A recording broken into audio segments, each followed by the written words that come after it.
రైతాంగం ఈ యొక్క జరగబోయే ఎన్నికల రణరంగంలో మనంతా కూడా మన ఉనికిని కాపాడుకోవాల్సిన అవసరం చాలా ఉంది. ముఖ్యంగా ఇక్కడ చాలా అలాగే నా ముస్లిం మైనారిటీ పెద్దలకు ముత్తవల్లీలకు అలాగే నా ముస్లిం సోదరి మండలకు అందరికీ ఇమాంలకు మౌలాన్లకు అందరూ కూడా నా అస్సలాము అలైకుం వరహ్మతుల్లాహి వబరకాతుహు. మరి మన చరిత్ర గురించి చెప్పుకున్నాం. మరి ప్రేమకు త్యాగానికి ప్రతీకలు నా ముస్లిం సోదరి మండలు అలాగే వారి యొక్క త్యాగనిరత అలాగే క్రమశిక్షణ వాళ్ళ యొక్క అందరికీ ఆదర్శప్రాయం. మొదటి నుంచి తెలుగుదేశం పార్టీ ముస్లింలపై ప్రత్యేక శ్రద్ధను కనబరుస్తూనే ఉన్నది. అలాంటిది మన అన్నగారు శ్రీ నందమూరి తారక రామారావు గారు ఆయనకి ముస్లింలంటే మక్కువ ఎక్కువ. అందుకే ఆయన వాళ్ళ మీ అందరి అభివృద్ధి కోసం మీ యొక్క సంక్షేమం కోసం ఎంతో ఆరాటపడేవారు ఆయన. అందుకే ఆయన మొట్టమొదటిసారి దేశంలోనే మైనారిటీస్ ఫైనాన్స్ కార్పొరేషన్ స్థాపించడం జరిగింది. అంటే మీకు ఆర్థికంగా మిమ్మల్ని పైకి తీసుకురావడానికి మీలో చైతన్యాన్ని రగిల్చడానికి ఆయన నాడు మైనారిటీస్ ఫైనాన్స్ కార్పొరేషన్ స్థాపించడం జరిగింది. కేవలం ముస్లింలు ఓట్లకే కాదు పరిమితం అని ఆనాడు ఆయన ఉర్దూ భాషను మరి మన అవిభక్త ఆంధ్ర రాష్ట్రంలో రెండో అధికారిక భాషగా ఆయన దాన్ని తీసుకొచ్చి అమలు చేయడం జరిగింది. అలాగే ముస్లింలు ఎప్పటికీ చిరకాలం గుర్తుండిపోయేలా ఆయన వాళ్ళకి గౌరవం ఇచ్చాడు మీ అందరికీ. అలాగే మరి అక్కడ మనం అవిభక్త రాష్ట్రంగా ఉన్నప్పుడు హైదరాబాద్ లో 11 అంతస్తుల హజ్ భవనాన్ని నిర్మించడం జరిగింది. అలాగే కడపలో 25 కోట్ల రూపాయలతో హజ్ భవనాన్ని నిర్మించడం జరిగింది. ఇలా ఎన్నెన్నో కార్యక్రమాలు చేపట్టింది. అటు చంద్రబాబు నాయుడు రామారావు గారి ఆధ్వర్యంలో అటు చంద్రబాబు నాయుడు గారి ఆధ్వర్యంలో ఇవాళ మన రంగు పసుపు శుభానికి సంకేత పసుపు. అలాగే ఏదైనా ఆనందమైన పండుగలకు ఆనంద గీతం మన పసుపు. అలాగే మన ఆరోగ్యానికి ఔషధం ఆయుర్వేద ఔషధం గొప్ప ఆయుర్వేద ఔషధం పసుపు. అలాగే అభివృద్ధికి నిర్వచనం మన పసుపు. అలాగే సంక్షేమానికి నిదర్శనం మన పసుపు. అలాగే ఆత్మగౌరవానికి నిలబెత్తు రూపము మన పసుపు. అలాగే ఆత్మాభిమానానికి నిలబెత్తు నిదర్శనం మన పసుపు. అలాగే ఆత్మవిశ్వాసానికి నిజమైన సంతకం మన పసుపు. ఇవన్నీ గుర్తుపెట్టుకోవాలి మీరు. గతంలో తెలుగుదేశం పార్టీ చేపట్టిన కార్యక్రమాలు అభివృద్ధి సంక్షేమ కార్యక్రమాలు మరి ప్రపంచంలోనే రామారావు గారు మొట్టమొదటిసారి ఎన్నో విప్లవాత్మకమైన ప్రజలకు మేలు చేసే ఆమోదయోగ్యమైన ఎన్నో పథకాలను ప్రవేశపెట్టారు. అందులో భాగంగా కిలో బియ్యం 2 రూపాయలకి ఇచ్చారు. అలాగే 30 రూపాయలు పెన్షన్ ఇచ్చారు. ఆడవాళ్ళకి మహిళలకి ఆస్తిలో సమానం ఇచ్చారు.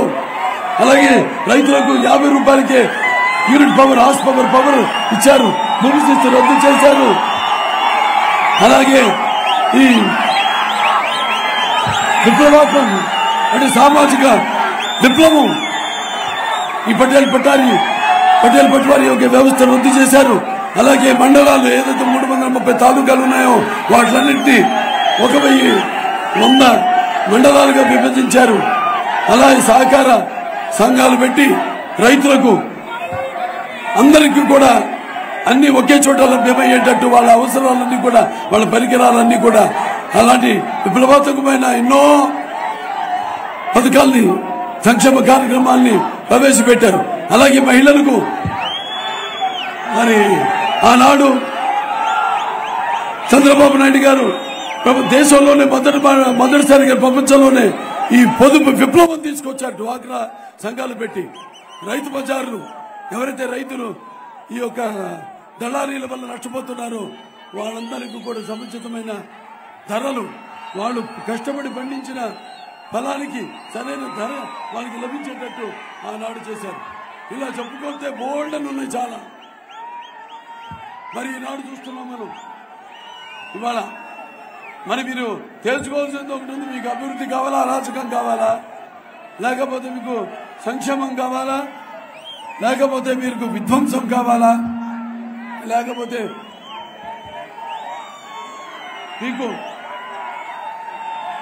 ఒక రాక్షసుడి పాలన కావాలా, లేకపోతే ఒక చీకటి రాజ్యం కావాలా, మీకు కట్టడాలు కావాలా, కూల్చడాలు కావాలా, మీరందరూ తేల్చుకోవాల్సిన ఎన్నిక ఇది.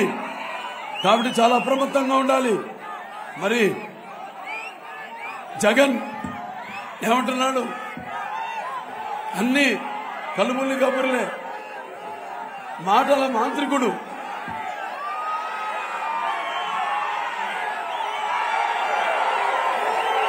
అతను అంటాడు,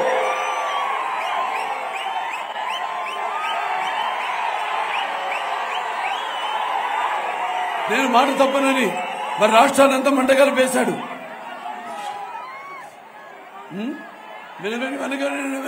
వెనకడుగైనట్టాడు. మరి అందరూ మెడలు విరిచేశాడు. మరి ఈ మద్యపాన నిషేధం అన్నాడు. మరి ప్రజల యొక్క అన్నపానీయాన్ని తన మద్య వ్యాపారంలో పోసేశాడు. అలాగే జగన్ అన్నట్టు జలగలా పీడిస్తున్నాడు. అలాగే ఒక మీ అందరి మనోభావాల్ని తగలబెడుతున్నాడు ఈ జగన్. అలాగే నవరత్నాలంటూ మీ నవనాడుల్ని కృంగదీస్తున్నాడు. అలాగే నేనున్నానంటూ, అవును నువ్వు ఉంటే ఎంత క్రూరత్వం, దుర్మార్గం, దగ, మోసం ఉంటుందో నిరూపించాడు. అలాగే ఇక దళితులకు అండగా ఉంటానని చెప్పి వాళ్ళ చావులతో తన ఆకలి మంటలు ఆర్పుకుంటున్నాడు ఈ జగన్. అలా అక్క చెల్లెలు, నా అన్నదమ్ములంటూ వాళ్ళ ఆస్తిలో హక్కడుగుతున్నాడు ఈ జగన్. ఆడవాళ్ళకి అండగా ఉంటానని చెప్పి వాళ్ళ ఉసురు పోసుకుంటున్నాడు ఈ జగన్. అలాగే ఈ రాష్ట్రానికి ముఖ్యమంత్రిని అంటూ ఈ కంత్రి పాలన చేస్తున్నాడు ఈ జగన్. న్యాయం చేస్తానని నయవంచకుడిగా తయారని ఈ జగన్. అలాగే అన్ని విషయాలు ధరలు చూస్తే ఆకాశానికి అంటుకున్నాయి. మన ఆర్టీసీ పన్ను రేట్లు అయితేనేమి, లేకపోతే విద్యుత్ ఛార్జీలు అయితేనేమి, పెట్రోల్ ధరలు అయితేనేమి, డీజిల్ ధరలు అయితేనేమి అన్ని కూడా ఆకాశానికి ఉంటున్నాయి. ఈ రైతుల వ్యవస్థను తీసేసి మరి రైతులు ఇవాళ అప్పుల్లో, ఆత్మహత్యల్లో మన దేశంలోనే మొదటి స్థానంలో నిలబెట్టాడు ఈ జగన్. అలాగే పోలవరం ప్రాజెక్టు దాన్ని తీసుకెళ్లి గోదావరిలో కలిపేసి మరి జగన్ ని, తన ప్రభుత్వాన్ని బ్లాక్ లిస్ట్ చేసిన ఈ కాంట్రాక్టర్లు ఉన్నారో వాళ్ళకి ఒక్క చిల్లి గవ్వ కూడా ఇవ్వలేదు ఈ జగన్ ప్రభుత్వం. అలాగే ఇక చెప్పుకుంటూ పోతే ఎన్నెన్నో అతని దుర్మార్గాలకి, అతని అవినీతికి, అతను దగా మోసానికి, అసలు శిశుపాలుడికి ఎలా 100 తప్పులు నిండితే గాని అతనికి సరైన శిక్ష పడలేదో అలాగే వాళ్ళ 100 కాదు కదా, 100 దాటిపోయాయి. ఇక మనమంతా అతనికి బుద్ధి చెప్పాల్సిన సమయం ఆసన్నమైనది. అలాగే ఎవరైనా అతని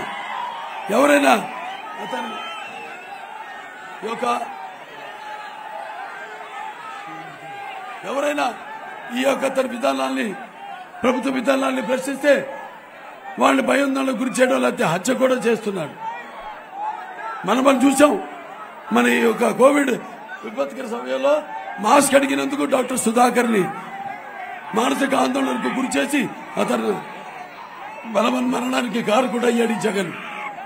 అలాగే జడ్జి రామకృష్ణ గారి మీద కేసులు బనాయించి ఆయన కూడా మానసిక ఆందోళనకు గురి చేశారు. అలాగే ఈ యొక్క ప్రభుత్వ విధానాలను ప్రశ్నించినందుకు ఎస్సీలు, దళితులు, పేద దళితులకి శిరోమండనం చేయించాడు ఈ జగన్. అలాగే వాళ్ళ పార్టీ ఎమ్మెల్సీ అనంతబాబు దళితుడైన అతని కార్ డ్రైవర్ ని హత్య చేసి డోర్ డెలివరీ చేశారు. అలాగే రాజధాని గురించి ఉద్యమించిన నాయకులందరి మీద ఎస్సీ ఎస్టీ కేసులు బనాయించి ఇలాంటి ఎన్నో చెప్పుకుంటూ పోతే ఎన్నెన్నో ఘోరాలకి పాల్పడ్డాడు ఈ జగన్ వాళ్ళ ప్రభుత్వం. మరి ఇవాళ మనం ఒకటే చెప్పదలుచుకున్నాం మీకు, అదేంటంటే ఇవాళ ఈ ఆంధ్ర రాష్ట్రానికి అండ దండ తెలుగుదేశం జెండా.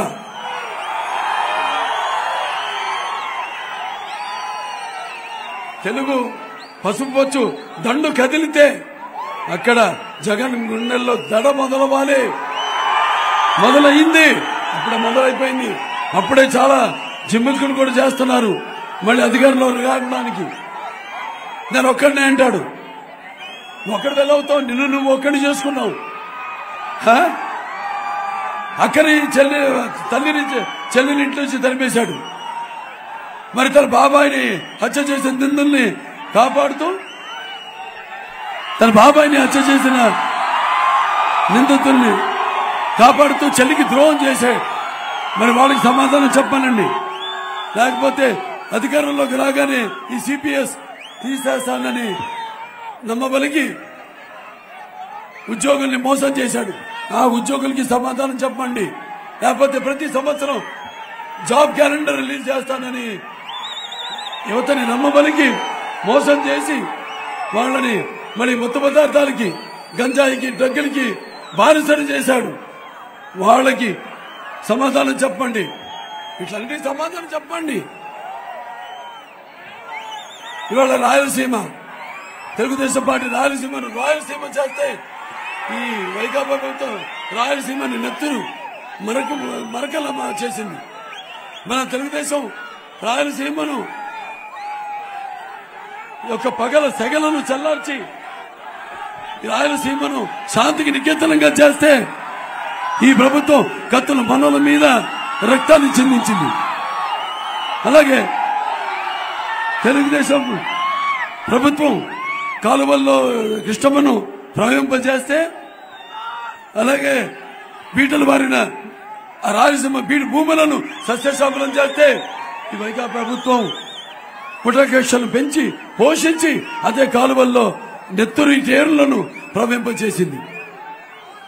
అభినవ మొన్నే జరిగింది అంబేద్కర్ గారి జయంతి. మరి ఆ అంబేద్కర్ గారు మన ఎంతో అద్భుతం, అంటే మనకు వేదం కంటే కూడా భగవద్గీత కంటే ఎంతో పవిత్రమైన మన రాజ్యాంగాన్ని నిర్మాత ఆయన. ఆ తర్వాత అభినవ అంబేద్కర్ గారు అంటే మన ఎన్టీ రామారావు గారిని సభాముఖంగా తెలియజేస్తున్నాను. మీకు ఓటు హక్కు ఉంది. మరి ప్రజాస్వామ్యంలో ఈనాడు ఓటు అనే ఆయుధం, దాని మీదంతా సద్వినియోగపరుచుకుని మరి మీ ఉద్దేశాలని వ్యక్తపరచుకోవడానికి, మరి సరే ప్రజాస్వామ్య పరిరక్షణ కోసం సరైన మన ప్రతినిధుల్ని ఎన్నుకోవడం కోసం, సమాజ స్థాపన కోసం, సమాజంలో ఉన్న యథార్థాలను తొలగించడం కోసం, అలాగే సామాజిక న్యాయం చేయడం కోసం మరి మీరంతా కూడా ఈ ఓటుని ఎక్కడ కూడా కొదువు పెట్టకుండా, వెలకెట్టకుండా మీరు దీన్ని సరిగా వినియోగించుకున్నారో ఈ యొక్క ఏదైతే మధ్య విద్వేషాలు ఉన్నాయి వీటిలన్నింటినీ కూడా దూరం పెట్టి మీ స్వార్థాలకు, మీ స్వప్రయోజనాల కోసం ఈ ఓటుని వాడుకున్నారో ఈ ఓటుని మీరు దుర్వినియోగం చేసినట్టు అవుతుంది. అలాగే మీ యొక్క స్వాతంత్రాన్ని, ప్రజాస్వామ్యాన్ని మీరే దాన్ని కురి చేసిన అవుతుందని మీ అందరికీ నేను తెలియజేసుకుంటున్నాను. ఎటువంటి అద్భుతమైన అభ్యుదయ కార్యక్రమాలు చేపట్టింది తెలుగుదేశం అధికారంలో ఉన్నప్పుడు. అన్ని వర్గాల వాళ్ళకి, మన నిరుద్యోగులైన మన దళితులు ఉన్నారు, వాళ్ళందరూ కూడా ఆనాడు సబ్సిడీతో కూడిన రుణాలు ఇచ్చి, మరి ఆనాడు ఇన్నోవా కార్లు ఇచ్చి వాళ్ళకి జీవనోపాధి కల్పించింది మన తెలుగుదేశం ప్రభుత్వం. అలాగే దళితులైన ఈ యొక్క యువ పారిశ్రామికవేత్తలకు ₹1 దాకా ఆర్థిక సాయం అందించింది మన తెలుగుదేశం. అలాగే రాష్ట్ర వ్యాప్తంగా అన్ని ఎస్సీ వార్డుల్లో కూడా సీసీ రోడ్లు అలాగే సీసీ డ్రైన్లు నిర్మాణం చేసింది మన తెలుగుదేశం ప్రభుత్వం. మరి రేపు తెలుగుదేశం పార్టీ అధికారంలోకి వస్తే, అంటే మా కూటమి ప్రభుత్వం అధికారంలోకి వస్తే తప్పకుండా మీ అందరిని న్యాయం చేస్తాము. మళ్ళీ ఈ యొక్క అంబేద్కర్ విదేశీ విద్య ఏదైతే ఉందో, అలాగే ఈ ఏపీఐఐసి ద్వారా మీకు, అలాగే ఈ కార్పొరేషన్ ద్వారా, ఫైనాన్స్ కార్పొరేషన్ ద్వారా మీకు రుణాలు అందరికీ అందజేస్తాము. అలాగే బెస్ట్ అవైలబుల్ స్టడీస్ BAS మీకు అందజేస్తాము. అలాగే ప్రతి పేద దళితుడికి కూడా 2 ఎకరాలు కొనుగోలు భూమిని ఇస్తాము. అలాగే సివిల్ సర్వీసెస్ కి అందరూ కూడా ఉచితంగా శిక్షణ ఇస్తామని ఈ సభాముఖంగా మేము తెలియజేసుకుంటున్నాం. మరి మా బీసీ సోదరులున్నారు, ఆనాడు జస్టిస్ పున్నయ్య గారికి, అంటే కె నారాయణ గారు రాష్ట్రపతిగా ఉన్నప్పుడు సర్కారియా కమిషన్ జస్టిస్ పున్నయ్య గారి ఆధ్వర్యంలో ఆనాడు ABCD వర్గీకరణ చేసి దాని ఆమోదం పొందాం రాష్ట్రపతి నుండి కేంద్రాన్ని పంపించి. అప్పుడు సుమారుగా 22,000 అదనపు ఉద్యోగాలు వచ్చినాయి మన రాష్ట్రానికి, మన దళిత సోదరులకు. అలాగే ఆ తర్వాత మొన్న 2014 ఎన్నికల ముందు కూడా, 2019 ఎన్నికల ముందు కూడా మనం ABCD వర్గీకరణ చేసి పంపించడం జరిగింది రాష్ట్రపతి గారికి. దానికి ఆయన అంటే ఇప్పుడు మోడీ గారు దానికి ఆమోదయోగం తెలియజేశారు. రేపు ప్రభుత్వం రాగానే దానికి ఆమోద యోగ ముద్ర కూడా వేయిస్తామని, దాన్ని చేయిస్తామని మీ అందరికీ నేను తెలియజేసుకుంటున్నాను. అలాగే మా మైనారిటీ సోదరులారు, మరి మైనారిటీ కోసం చంద్రబాబు నాయుడు గారు ఆనాడు 50% సబ్సిడీతో కూడిన రుణాలు సుమారుగా 45,244 మందికి లబ్ధిదారులకు అందించడం జరిగింది. అలాగే ఈ యొక్క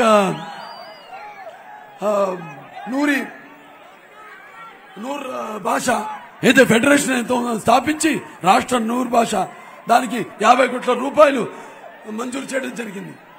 దాని తర్వాత ముస్లింల విద్యార్థులకు విద్యా వ్యాప్తి కోసం ఆనాడు ఉర్దూ మీడియం, ఇంగ్లీష్ మీడియము, ఈ యొక్క గురుకుల పాఠశాలలు అయితేనేమి, లేకపోతే జూనియర్ కాలేజీలు అయితేనేమి, IITలు అయితేనేమి, ఇవన్నీ కూడా పాలిటెక్నిక్ కాలేజీలు అయితేనేమి, ఇవన్నీ కూడా సమకూర్చడం జరిగింది. అలాగే మా మెరిట్ స్టూడెంట్స్ కి, అంటే pre matric, post matric minorities అందరూ కూడా, విద్యార్థులందరూ కూడా అది వాళ్ళకి లభ్యమయ్యేటట్టు చేసింది మన తెలుగుదేశం ప్రభుత్వం. అలాగే మౌజర్లకు, ఇమాంలకు 5,000 రూపాయలు, అలాగే 3,000 రూపాయలు ప్రతి నెల తప్పకుండా వాళ్ళకి ఈ యొక్క గౌరవ వేతనాలు ఇచ్చింది మన తెలుగుదేశం ప్రభుత్వం. అలాగే దుల్హన్లు, అంటే ఎటువంటి షరతులు లేకుండా ప్రతి ముస్లిం సోదరిమణికి తన పెళ్లికి షాదీ కానుక ఇవ్వడం జరిగింది 50,000 రూపాయలు, ఎటువంటి బేషరతుగా, ఎటువంటి షరతులు లేకుండా. అలాగే మన ప్రతి రంజాన్ పండుగకి 11 లక్షల మంది ఈ వైట్ కార్డ్ హోల్డర్స్ కి మనం రంజాన్ తోఫా ఇవ్వడం జరిగింది. ఇలాంటివి ఎన్నో. అలాగే కర్నూలు ఇక్కడ ఉర్దూ యూనివర్సిటీ స్థాపించడం జరిగింది. రేపు తెలుగుదేశం పార్టీ అధికారంలోకి వస్తే అక్కడ అమరావతిలో 5 ఎకరాలు ఇస్లామిక్ కల్చరల్ సెంటర్ పెడతామని మీ అందరికి నేను తెలియజేసుకుంటున్నాను. అలాగే విజయవాడ అక్కడ కూడా ఒక హజ్ హౌస్ నిర్మిస్తామని మీ అందరికీ తెలియజేసుకుంటున్నాను. అలాగే ఈ యొక్క ఏదైతే ఈ వేతనం ఉందో అది దాన్ని కూడా పెంచుతామని, దుల్హన్ ఏదైతే మన ఉందో 50,000 రూపాయలు దాని 1,00,000 రూపాయలు చేస్తామని, ఇంకా ఎన్నెన్నో కార్యక్రమాలు మీ యొక్క సంక్షేమం కోసం, మీ అభివృద్ధి కోసం. ఎప్పుడూ మిమ్మల్ని ఓటర్ల రూపంతో చూడలేదు మేము. మిమ్మల్ని కూడా సామాజికంగా, రాజకీయంగా పైకి తీసుకోవాలని ఉద్దేశంతోనే ఎప్పుడు మిమ్మల్ని గౌరవించింది తెలుగుదేశం ప్రభుత్వం అధికారంలో ఉన్నప్పుడు. కాబట్టి మీరంతా కూడా ఇవన్నీ దృష్టిలో పెట్టుకుని మరి నేను చెప్పాను మీకేం కావాలో, అలాగే ఈ యొక్క బీసీలో ఏదైతే ఏబిసిడి ఈ ఉందో ముస్లింలు పరిగణించబడతారు ఈ కేటగిరీలో, అది తీసేస్తారు అని ఈ వైకాపా వాళ్ళు దుష్ప్రచారం చేస్తున్నారు. వాళ్ళ మాటలు నమ్మకండి, తీసే ప్రసక్తే లేదు.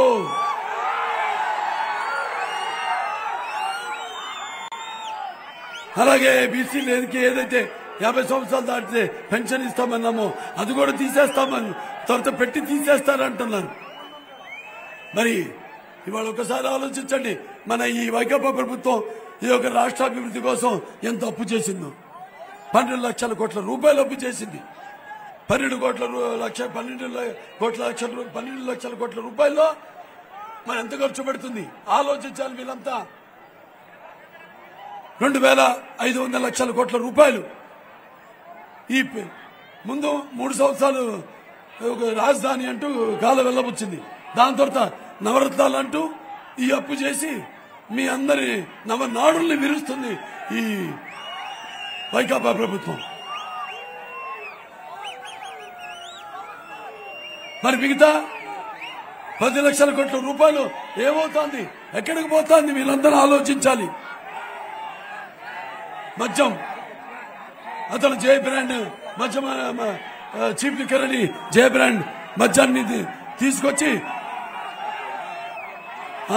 లక్షల కోట్ల దోపిడీ చేస్తున్నాడు. అలాగే ఇంకా ముందు 100 సంవత్సరాల వరకు ప్రజలకు అందకుండా ఈ ఇసుక పాత్రలను తవ్వేసి లక్షల కోట్లు దోచేసుకుంటున్నాడు. అలాగే ఈ యొక్క ప్రభుత్వం తయారు చేస్తున్న ఈ యొక్క కల్తీ మద్యాన్ని తాగించి లక్షల కోట్ల మంది ఆడపడుచుల తాళబొట్లు తెంచాడు. ఇంకా ఎన్ని మాయలు చేస్తాడో, ఎన్ని మోసాలు చేస్తాడో. పొరపాటున మీరు అతను ఓటేస్తే ఎన్ని అరాచకాలు, ఎన్ని అక్రమాలు చేస్తాడో ఒక్కసారి మీరందరూ ఆలోచించవలసిన అవసరం ఉంది. కాబట్టి మనం ఒకటే చెప్పాలి, ఇక జగన్ నీ ఆటలు సాగవు, నీ పొగరు నడుము విరిచేసే రోజు వచ్చింది, నీ నరాలు తెగిపడే సమయం వచ్చింది. అణువణువులో నిండిన నీ అహంకారం అంతమయ్యే ఎన్నికల యుద్ధం మొదలయ్యింది.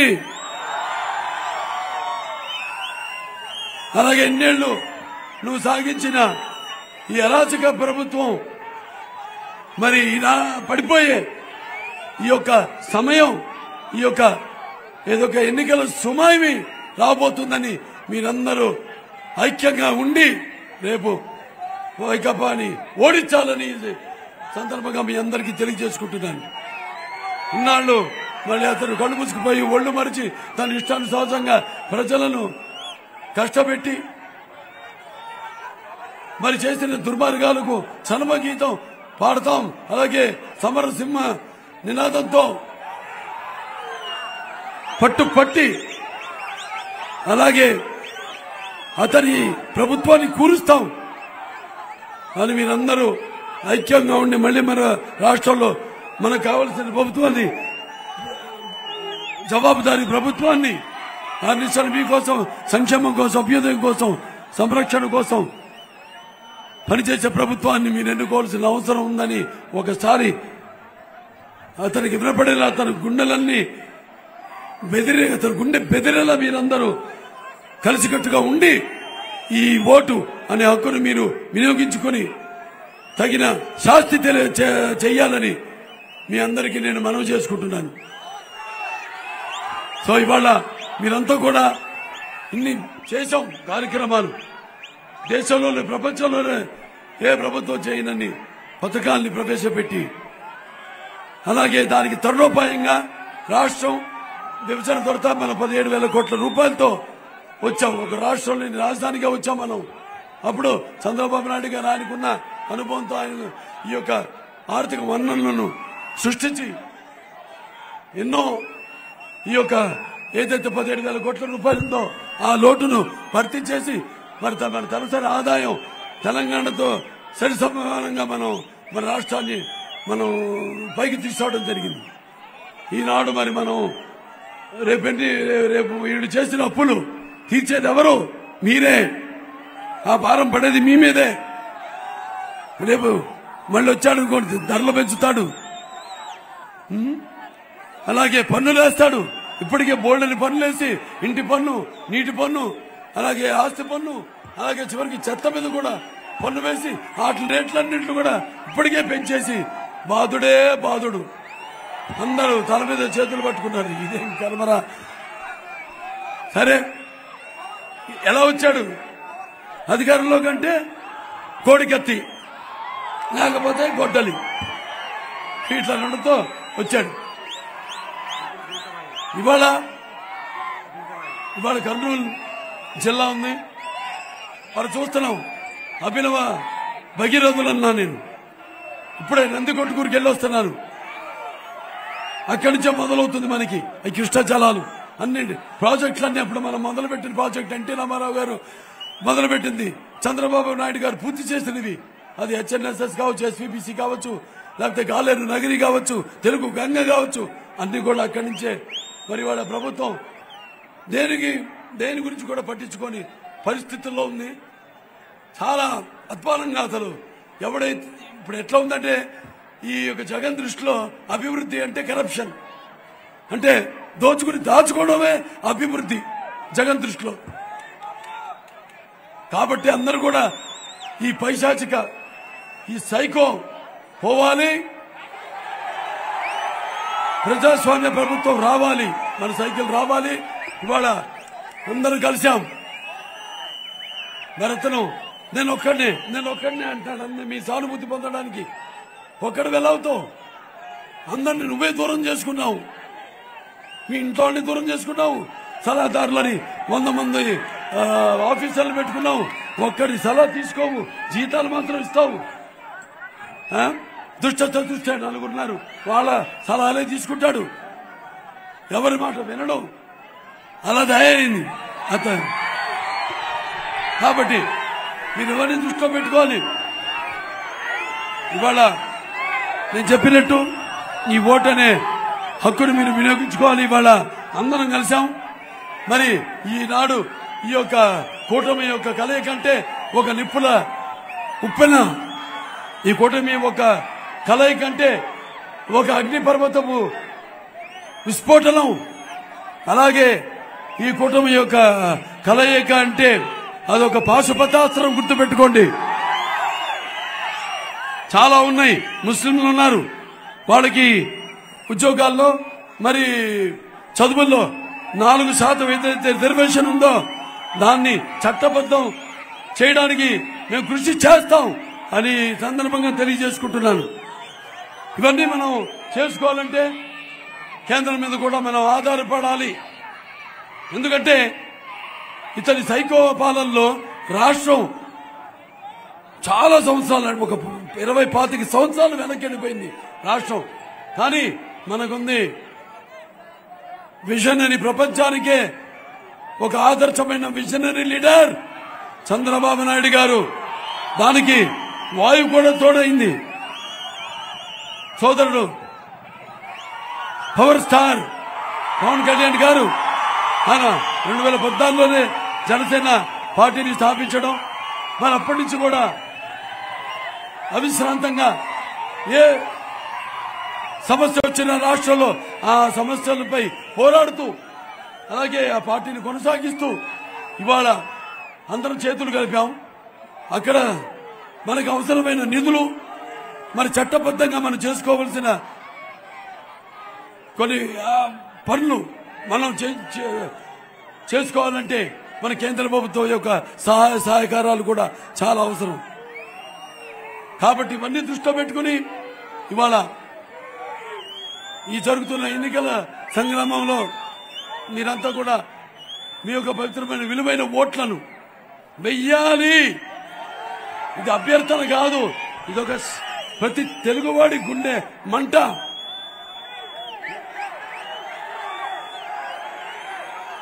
అతన్ని గుణపాఠం చెప్పి ఇంటికి తరిమే వరకు ఆ మంట ఆరకూడదు. ఇది ప్రతి తెలుగువాడి పౌరుషం. అతని ఇంటి తరిమేదాకా ఆ రోషం నిద్ర పోకూడదు అని తెలియజేసుకుంటూ, ఏదైతే మీరు ఈ ఉత్సాహంతో, ఉవ్వెత్తిన ఉత్సాహంతో ఈనాడు ఇక్కడ నేను ఇచ్చే సందేశాన్ని వినడానికి వచ్చారో, ఇక నిద్ర పట్టకూడదు. నా కార్య నా దురిన నా సుఖం నా నిద్ర, ఇక రమ్మన్నా రాకూడదు, అవిశ్రాంతం.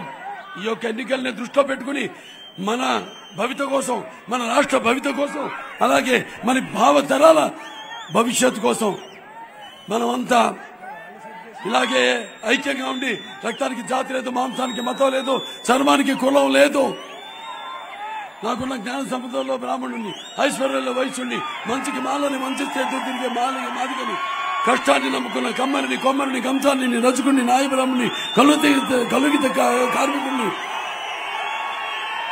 కల్వశలని, యాదవుణ్ణి, ఆపదలాదుకుని వెలమని, వ్యక్తిత్వంలో రాజుని, అమ్మనమనిపించే కమ్మని, పౌరుషంలో రెడ్డిని, పుచ్చపల్లలో కాపుని, అలా మీరు ప్రతి ఒక్కళ్ళు అనుకోవాలి. మతాలు, కులాలు ఇవి కాదు మనం కూడిపెట్టేది. కాబట్టి అందరు కలిసి ఉంటేనే ఇవాళ వీళ్ళందరూ కలిసి ఉన్నాం. మొత్తం హిందువులైతేనేమి, ముస్లింలైతేనేమి, అన్ని కులాల వారంతా కూడా ఒక వసుదైక కుటుంబంగా, ఒక ఉమ్మడి కుటుంబంలో కలిసి ఉన్నాం. మనలో చిచ్చు పెట్టడానికి చూస్తారు.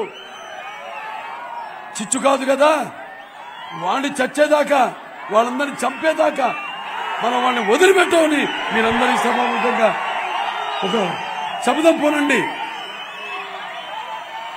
मैं हिंदुस्तान हूं, हिमालय मेरे सरहदों के निगमा और गंगा मेरी पवित्रता की सौगंध। तारीख के इब्तिदा से मैं अंधेरों और उजालों का साथी हूं और मेरे खाक पर संगमरमर में चादरों में लिपटी हुई इमारतें दुनिया से कह रही है कि जालिमों ने मुझे लूटा, मेहरबानों ने मुझे संभाला, नादानों ने मुझे जंजीरें पहना दी और मेरे चाहने वालों ने उन्हें खान फेंका। सारे जहां से अच्छा हिंदू सीता हमारा, हम बुलबुले हैं इसके, ये गुल सीता हमारा। అలాగే వాళ్ళ కర్నూలు విషయానికి వస్తే, ఇక్కడ ఎమ్మెల్యే జగన్ ఏమో దీన్ని ఏదో స్మార్ట్ సిటీ చేస్తానన్నాడు. నాకు 23 ఎమ్మెల్యేలు అందరినీ గెలిపించమన్నాడు. 23 ఇచ్చారు. ఏం పీకాడు? ఏం అభివృద్ధి చేశాడా? Smart city, under ground drainage, ఆ వ్యవస్థను ఏదైనా నిర్మించాడా? ఇక్కడ ఉన్నాడు ఎమ్మెల్యే, ఆయన చేసిన అభివృద్ధి ఏంటి? 5 సంవత్సరాల్లో ఈ ఆస్తుల్ని అక్రమాలు చేయడం, భూముల్ని, లేకపోతే ఉద్యోగాలు ఇప్పిస్తానని అందరి దగ్గర డబ్బు తీసుకోవడం. ఇతను ఇప్పుడు మార్చారు.